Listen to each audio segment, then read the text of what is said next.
এবার দেখো, অধিবিদ্যার অনেকগুলো আলোচ্য বিষয় রয়েছে।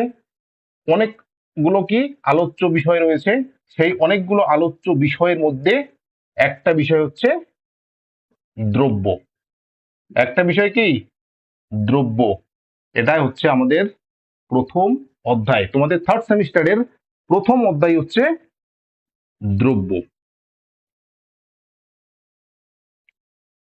দ্রব্যটা কার আলোচ্য বিষয়? অধিবিদ্যার আলোচ্য বিষয়। কেন আলোচ্য বিষয়? কারণ দ্রব্যকে তো আমরা চোখের সাহায্যে দেখতেই পাই না, এর জন্য এটা অধিবিদ্যার আলোচ্য বিষয়। তাহলে দেখো, এবার দ্রব্য শব্দটিকে যদি আমরা ইংরেজিতে প্রকাশ করি তাহলে হবে কি? সাবস্টান্স। ইংরেজিতে যদি প্রকাশ করি তাহলে হবে কি? সাবস্টান্স। এই সাবস্টান্স শব্দটি কোথা থেকে এসেছে? সাব এবং স্টান্স থেকে। তাহলে সাব এবং স্টান্স এই দুটো শব্দ থেকে সাবস্টান্স শব্দটি তৈরি হলো। সাবস্টান্স শব্দটির বাংলা প্রতিশব্দ হচ্ছে দ্রব্য। সাব কথার অর্থ কি? সাব কথার অর্থ সাবজেক্ট নয়, কিন্তু ওই ইংরেজি সাব মানে সাবজেক্ট নয়। তাহলে সাব কথার অর্থ হচ্ছে নিচে, আর স্টান্স কথাটার অর্থ হচ্ছে দণ্ডায়মান। হলো? তাহলে নিচে বা নিম্নে বলতে পারি। তাহলে দেখো, সাব এবং স্টান্স এই দুটো শব্দ মিলে তৈরি হলো সাবস্টান্স। সাবস্টান্স শব্দটি মিলে মানে সাবস্টান্স কথাটির বাংলা প্রতিশব্দ হচ্ছে দ্রব্য। সাব কথার অর্থ কি? সাব কথার অর্থ হচ্ছে নিচে বা নিম্নে, আর স্টান্স কথাটার অর্থ হচ্ছে দণ্ডায়মান, বা আমরা বলতে পারি অন্তরালে। অন্তরালে। তাহলে সাবস্টান্স শব্দটির অর্থ কি দাঁড়াচ্ছে? সাবস্টান্স শব্দটির অর্থ দাঁড়াচ্ছে হচ্ছে নিম্নে দণ্ডায়মান। নিম্নে দণ্ডায়মান এই কথাটার মানে কি? এই কথাটার মানে আমরা বিভিন্ন ভাবে বলতে পারি। প্রথমে বলতে পারি যা কোনো কিছুর অন্তরালে থাকে। যা কোনো কিছুর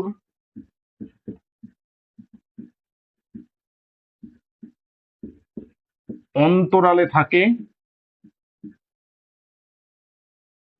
দ্বিতীয়ত আমরা বলতে পারি যা কোনো কিছুকে ধরে রাখে।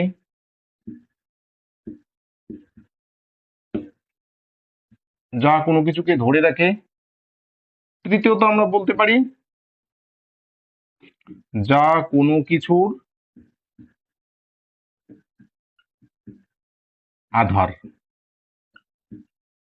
তাহলে দেখো, যা কোনো কিছুর অন্তরালে থাকে তাই হচ্ছে দ্রব্য।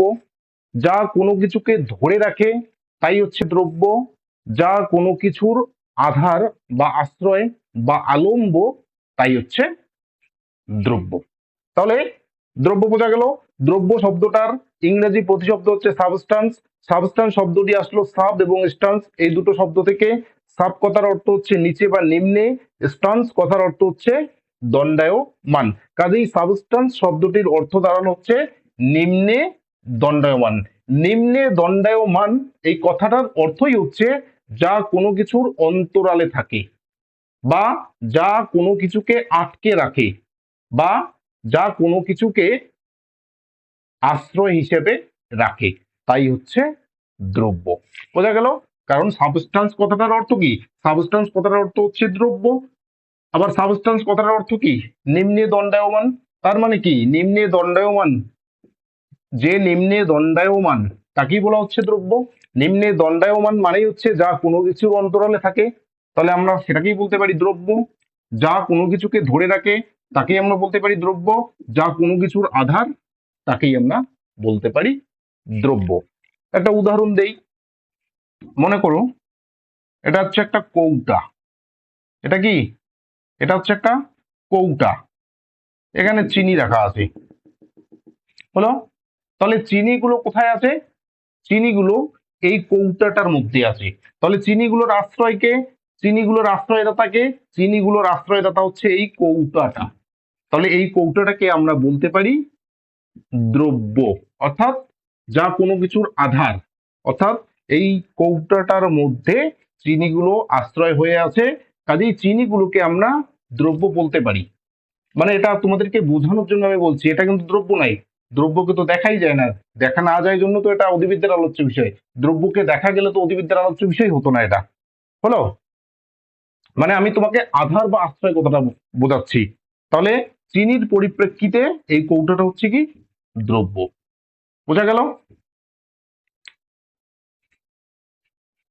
যেমন আমি এই ঘরের মধ্যে আশ্রয় হয়ে আছি, কাজেই আমার পরিপ্রেক্ষিতে এই ঘরটা হচ্ছে দ্রব্য।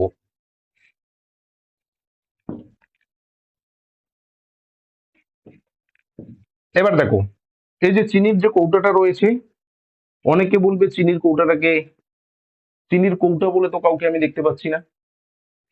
চিনির কৌটাটার রং যদি সাদা হয়, কেউ বলবে আমি সাদা নামক রংটা দেখছি, কৌটা বলে তো কোনো কিছুকে দেখতে পাচ্ছি না। তো এইগুলো নিয়ে দার্শনিকদের মধ্যে দ্বন্দ্ব রয়েছে। আমরা একে একে প্রত্যেকটা দার্শনিকের আলোচনা করব বা করব। এখানে 6জন দার্শনিকের দ্রব্য সম্পর্কে মতবাদ পড়তে হবে। বুদ্ধিবাদী দার্শনিক পড়তে হবে ডেকার্ত, স্পিনোজা, লাইবনিজ। আর অভিজ্ঞতাবাদী দার্শনিক পড়তে হবে লক, বার্কেলে, আর হচ্ছে হিউম। তাহলে ডেকার্ত, স্পিনোজা, লাইবনিজ আর লক, বার্কেলে, হিউম, এই 6জন দার্শনিকের মতবাদ কিন্তু পড়তে হবে দ্রব্য সম্পর্কে। এগুলো যখন পড়া হয়ে যাবে, তখন আমরা হালকা করে অ্যারিস্টটলের 3-4টা লাইন শুধু পড়ে নেব দ্রব্য সম্পর্কে। অ্যারিস্টটলের মতবাদ আমরা পড়ে নেব দ্রব্য সম্পর্কে, যখন আমাদের এগুলো কমপ্লিট হয়ে যাবে। বলো, এতদূর পর্যন্ত কোনো ধরনের কোনো সমস্যা থাকলে জিজ্ঞাসা করে নেবে। কারণ আমাদের টার্গেট হচ্ছে কত? আমাদের টার্গেট 40 আউট অফ 40। কাজে আমরা বিস্তারিত প্রত্যেকটা টপিককে একদম নিখুঁতভাবে আলোচনা করব। এর জন্য তোমাদেরকে ম্যাটেরিয়ালস পাঠিয়ে দেওয়া হবে আগে। তোমরা ক্লাসের আগে ম্যাটেরিয়ালস রেডি করে রাখবে, সেটা প্রিন্ট করে হোক কিংবা লিখে হোক। তারপর আমি যেখানে যেখানে কোনো লাইন যদি অ্যাড করতে লাগে, আমি তোমাদেরকে বলে দিব যে এই জায়গায় এই কথাটা অ্যাড করো, তোমাদেরকে কিন্তু অ্যাড করে নিতে হবে। আর অফলাইন ক্লাসে, অনলাইন ক্লাসে যদি সময় মতো উপস্থিত হতে না পারো, তাহলে পরের দিন তোমরা অবশ্যই রেকর্ডেড ক্লাস কিন্তু দেখে নেবে। এবার কেউ যদি ভাবো যে আমি এখনো তো অনেক দিন বাকি রয়েছে, 1 সপ্তাহ বা কিংবা 15 দিন পরে রেকর্ডেড ক্লাস দেখবো, তখন কিন্তু তোমরা চাপের মধ্যে পড়ে যাবে। একটা মানুষ 10 দিনের খাওয়া যেমন একদিনে বা একটা সময়ে খেতে পারে না, ঠিক একইভাবে ব্রেনেরও একটা নির্দিষ্ট ক্যাপাসিটি থাকে। সেই ক্যাপাসিটিতেই ব্রেনকে রাখতে হবে। 10 দিনের পড়া তোমার ব্রেন কিন্তু লোড নিতে পারবে না। কাজেই প্রত্যেক দিনের পড়াটা প্রতিনিয়ত পড়ে যাবে। দেখবে 30 মিনিট করে যদি শুধু পড়ো, বা হ্যাঁ, সপ্তাহে সপ্তাহে যদি 2 ঘন্টা মানে 2 ঘন্টা করে শুধু ফিলোসফিটা পড়ো, যেদিন ক্লাস থাকছে সেদিন পরে আরেকবার রেগুলার ক্লাসটা দেখে নিলে ব্যাস, আর কোনো কিছু পড়তে হবে না। পরীক্ষার হলে গিয়ে সব দেখবে যে সব তুমি জানো। কিন্তু ক্লাস যদি ঠিকঠাক ভাবে না করো, তাহলে জানা কোশ্চেনটাও পরীক্ষার হলে গিয়ে কিন্তু অজানাই মনে হবে। হলো?